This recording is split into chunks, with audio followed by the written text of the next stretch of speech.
Գյորջյան Կասկադ 60 ամիս փուլային վճարում բազմաթիվ առավելություններ։ Պարոն Դանիելյան, նախ ուզում եմ անդրադառնալ ինչու այն հարցին, թե ինչու Նիկոլ Փաշինյանը, օրինակ հայ-թուրքական հարաբերությունների մեծ ջատագովը չի գնում Անտալիա ֆորումին։ Ինչն է պատճառը, այս փուլում չի գնում։ Չեմ կարող այդ հարցին, այսպես ասած, սպառիչ պատասխան տալ, ինչ որ ասեմ, կարող է ենթադրությունների տեսքով ասեմ, ես ենթադրում եմ, որ այս պահի դրությամբ միգուցե Էրդողան Փաշինյան, այսպես ասած, այն ջերմ գրքի սեղմելու պահերը եւ այն հարաբերությունները, որ կան, կարող է նաեւ այս էլեկտորալ պրոցեսների ժամանակ որոշակի առումով, քվեների առումով իր համար խնդիրներ առաջացնի, ենթադրում եմ, եւ դրա համար այս պահի դրությամբ երևի միգուցե խուսափել է այդ հանդիպումից, ենթադրում եմ, բացասական ազդեցություն ունենալ, ես այդ ենթադրություն ունեմ, ուրիշ ինֆորմացիայի տեղյակ չեմ։ Պարոն Դանիելյան, ցուցակներին էլի անդրադառնանք, ձեզ համար ոնց հասկացա, անակնկալ է եղել, որ դուք 14-րդ տեղում եք ցուցակի, ինչ եք կարծում, դուք անելիք չունեիք?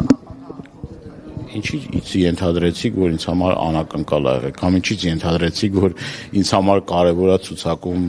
այս կամ այն տեղը զբաղեցնելը։ Ինձ համար երբեք էլ դա կարևոր չի եղել, ես թե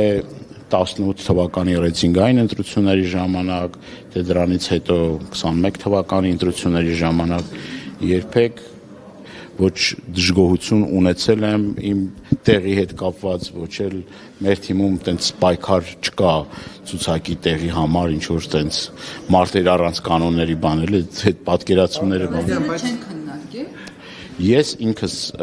ասել եմ իմ ընկերներին, որ ինձ համար նշանակություն չունի ես ցուցակի որտեղ կլինեմ, ինձ համար նշանակություն չունի ցուցակում կլինեմ թե չեմ լինի, ինձ համար դա բացարձակ նշանակություն չունի։ Իմ պայքարը ոչ մանդատի համար է, ոչ падգամավոր լինելու համար է, ոչ էլ ես այդ առիթը տվել եմ ինչ որ մեկի մտածելու, որ ես կներեք վերջացնեմ, առիթը տվել եմ որևէ մեկի մտածելու, որ ես падգամավոր դառնալու, այսպես ասած, sense անհագուրց ցանկություն ունեմ։ Տեսեք, Գելապի հարցումներ հրապարակվեց, դրան զուգահեռ նաև տարբեր գործիչներ հրապարակումներ են անում, որ Հայաստան դաշինքը այս անգամ 8%-ի շեմը չի հաղթահարի, դուք իսկապես այդպես կարծում եք, եւ երկրորդ հարցն էլ տամ, նայեք, բոլոր ընտրություններին մասնակցող բոլոր ուժերը բացառում են Ռոբերտ Քոչարյանի ցանկացած տեսակի համագործակցություն։ Սա ինչի մասին է խոսում, որ ինչի չեն ուզում ընդհանրապես Ռոբերտ Քոչարյանի հետ համագործակցել, ինչն է պատճառը։ Մենք բազմաթիվ անգամներ ասել ենք, որ բացի իշխանություններից մենք ուրիշ թիրախ չունենք։ Եվ մենք հայտարարել ենք եւ եւս մեկ անգամ օգտագործելով առիթից եւս մեկ անգամ ասում ենք, որ մենք բաց ենք համագործակցության համար եւ նոր խորհրդարանը ձևավորվելուց հետո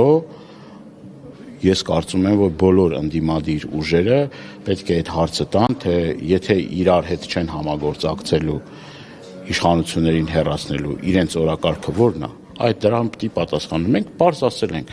որ մենք համագործակցելու ենք ընդդիմադիր ուժերի հետ, գործող իշխանություններին, դուք այդ հարցը տվեք այդ ուժերին, հարցրեք խորհրդարանում հայտնվելուց հետո, եթե ընտրության հարց լինի,